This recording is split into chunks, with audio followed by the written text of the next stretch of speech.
Assalamualaikum warahmatullahi wabarakatuh. Hai semuanya, perkenalkan kami dari kelompok E yang beranggotakan saya Yesi Ilmandra dan dua rekan saya Andini Trisnadewi dan Sandy Ardinata. Di sini kami akan mempresentasikan apa itu aplikasi komputer perbankan syariah. Nah, langsung saja teman-teman kita dengarkan yuk penjelasannya. Hai semuanya, perkenalkan nama saya Cindy Adinata. Saya di sini akan menjelaskan mengenai komputer. Secara umum, komputer didefinisikan sebagai seperangkat alat elektronik yang menghubungkan komponen satu dengan yang lainnya sehingga menghasilkan informasi yang sebelumnya telah diolah terlebih dahulu. Sedangkan menurut Kamus Besar Bahasa Indonesia, komputer adalah alat elektronik yang bekerja secara sistematis dan cermat untuk mengolah berbagai macam data seperti data angka, suara, dan gambar. Fungsi utama dari komputer adalah pemrosesan. Yang diproses adalah berbagai macam data dan informasi yang diberikan oleh perangkat input. Dan selanjutnya saya akan menjelaskan perkembangan komputer.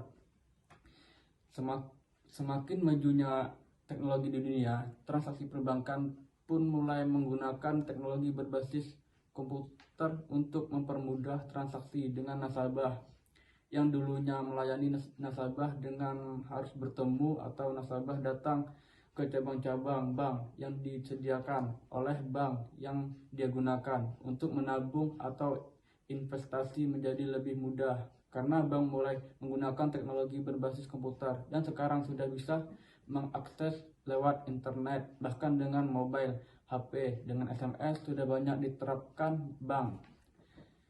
Dalam dunia perbankan, perkembangan teknologi informasi. Baik, perkenalkan nama saya Andini Trisnadewi. Ya, di sini saya akan menjelaskan mengenai perbankan syariah. Berdasarkan Undang-Undang Nomor 21 Tahun 2008 tentang perbankan syariah, bank syariah merupakan bank yang menjalankan kegiatan usaha berdasarkan prinsip syariah atau prinsip hukum Islam. Secara fungsi, bank syariah memiliki peran yang sama dengan bank konvensional, yaitu menghimpun dan menyalurkan dana kepada masyarakat. Namun, satu hal yang membedakannya, yaitu terdapat pada prinsip syariah Islam, demokrasi ekonomi, dan prinsip kehati-hatian yang menjadi pedoman untuk sistem operasional dari bank itu sendiri. Adapun ciri-ciri dari bank syariah, yang pertama, adanya Dewan Pengawas Syariah atau DPS. Yang kedua, tidak ada fixed return. Dan yang ketiga, menggunakan sistem nisbah atau bagi hasil. Dan ada juga yang keempat, tidak ada persentase tetap. Ada 5 poin yang merupakan tujuan dari bank syariah.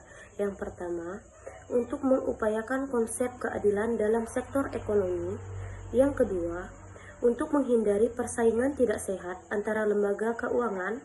Yang ketiga, untuk meningkatkan transaksi yang sesuai syariat Islam. Yang keempat, untuk meningkatkan kualitas hidup umat. Dan ada juga yang kelima, untuk menjaga kestabilan ekonomi moneter. Adapun produk perbankan syariah, yang pertama yaitu tabungan syariah. Tabungan syariah memiliki fungsi yang sama dengan tabungan konvensional, yaitu untuk menyimpan dana. Yang kedua, ada deposito syariah. Deposito syariah adalah produk simpanan berjangka yang dikelola oleh bank syariah menggunakan prinsip mudharabah. Yang ketiga ada gadai syariah. Gadai syariah adalah salah satu produk pinjam tunai dari bank syariah kepada nasabah dengan menggunakan akad tahan atau ijarah. Dan yang keempat ada pinjaman syariah. Pinjaman syariah yaitu produk pinjaman syariah yang dapat dijadikan alternatif dalam pengadaan barang. Dan ada juga yang kelima, giro syariah. Giro syariah adalah produk simpanan di bank syariah. Hai semuanya, nah tadi kan kalian udah dengar penjelasan dari dua rekan saya mengenai tentang komputer, perkembangan komputer dan segala macam tentang perbankan syariah. Nah di sini itu saya akan menjelaskan gimana sih perkembangan komputer itu di dunia perbankan, karena seperti yang kita ketahui kita sekarang sudah di era 4.0 yang dimana teknologi berkembang dengan pesat. Nah, lembaga keuangan di Indonesia termasuk bank juga sudah cepat dan intensif dibandingkan sektor atau jenis industri lainnya dalam menerapkan teknologi. Karena apa? Karena dalam memberikan pelayanan kepada nasabah banyak sekali jasa-jasa yang diberikan oleh bank meliputi pembayaran komputerisasi, jasa penyetoran, dan pengambilan dana secara otomatis melalui ATM atau berbagai jenis kartu lainnya. Nah, selain memberikan pelayanan jasa melalui teknologinya, kemajuan teknologi juga memfasilitasi pengelolaan data yang tersedia di bank untuk meningkatkan keefektivitasnya dan keefisien pengelolaan data. Karena apa? Karena fasilitas tersebut berfungsi untuk menangani, memilih, menghitung, menyusun, melaporkan, dan mengirim informasi lebih cepat, lebih akurat, dan tentunya lebih efisien. Nah, kira-kira apa aja sih perkembangan teknologi itu di dunia perbankan? Mungkin teman-teman itu udah gak asing lagi sama yang namanya e-banking ya kan teman-teman. Nah, e-banking itu adalah salah satu kemajuan dari teknologi yang dimiliki oleh perbankan, di mana melalui e-banking itu kita bisa melakukan transaksi melalui Android ataupun teknologi yang kita miliki. Gak perlu repot-repot kita datang ke bank untuk melakukan transaksi. Dengan menggunakan teknologi aja kita itu udah bisa melakukan transaksi sekarang. Nah, tadi kan udah kita dengar apa aja sih pengaruh aplikasi komputer ini terhadap perkembangan perbankan syariah. Nah, di sini selanjutnya saya akan menjelaskan apa sih penerapan aplikasi komputer pada produk perbankan syariah. Nah, yang pertama itu ada yang namanya meningkatkan literasi perbankan syariah dengan mengembangkan aplikasi edukasi berbasis Android. Nah, itu kira-kira gimana ya teman-teman? Nah, gimana sih cara kita menambahkan literasi atau menambahkan edukasi kita mengenai perbankan syariah ini melalui aplikasi komputer? Nah, kita kan punya yang namanya itu web teman-teman, kita punya Google.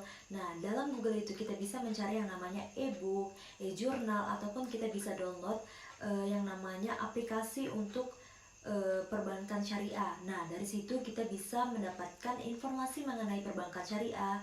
Nah, apa saja yang ada di perbankan syariah, apa aja sih perbedaan perbankan syariah itu dengan perbankan konvensional teman-teman. Jadi kita tidak perlu mengikuti sosialisasi, tapi bukannya sosialisasi itu tidak penting ya teman-teman. Hanya saja dalam membaca melalui web ini kita bisa menghemat waktu, menghemat tenaga teman-teman, dan bisa menambahkan ilmu juga teman-teman.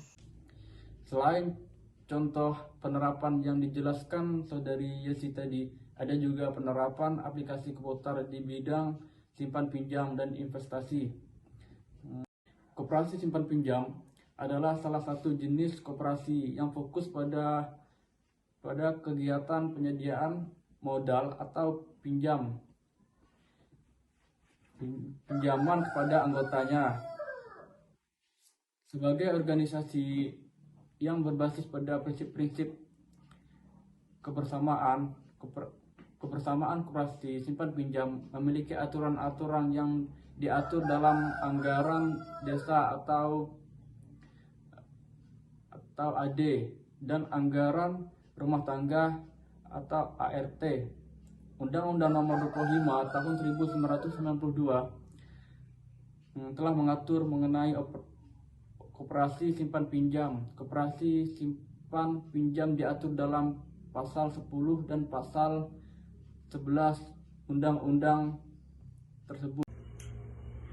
Kemajuan teknologi informasi yang begitu pesat telah mengubah cara masyarakat dalam menerima, memproses, dan menggunakan informasi. Dan juga sering diklaim bahwa dengan menggunakan teknologi atau IT memiliki potensi untuk mengubah seluruh industri. Pada era saat ini, IT sangat berperan penting dan investasi terbaru dalam segala bidang. Demikian juga pada kebutuhan perusahaan. Setiap perusahaan pasti mengharapkan adanya kehadiran IT dapat membantu perusahaan dalam meningkatkan kinerja mereka.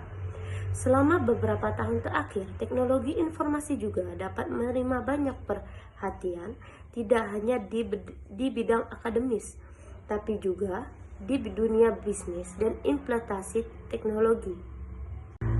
Berdasarkan permasalahan yang telah dideskripsikan, maka kita perlu membuat aplikasi simulasi perhitungan simpan pinjam yang bertujuan untuk dapat membantu dan mengurangi permasalahan. Oleh karena itu, saya tertarik untuk membahas lebih lanjut mengenai simulasi perhitungan simpan pinjam dengan cara membangun aplikasi. Selanjutnya saya akan menjelaskan materi terkait pengembangan aplikasi investasi syariah berbasis Android. Apa itu investasi syariah berbasis Android? Investasi tersebut merupakan penanaman modal masyarakat dengan tujuan untuk mendapatkan keuntungan sesuai dengan prinsip, hukum, dan ajaran Islam. Produk investasi syariah. Yang pertama ada efek syariah berupa saham. Yang kedua ada sukuk.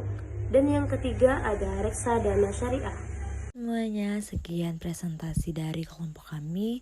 Terima kasih juga sudah menonton. Bye-bye.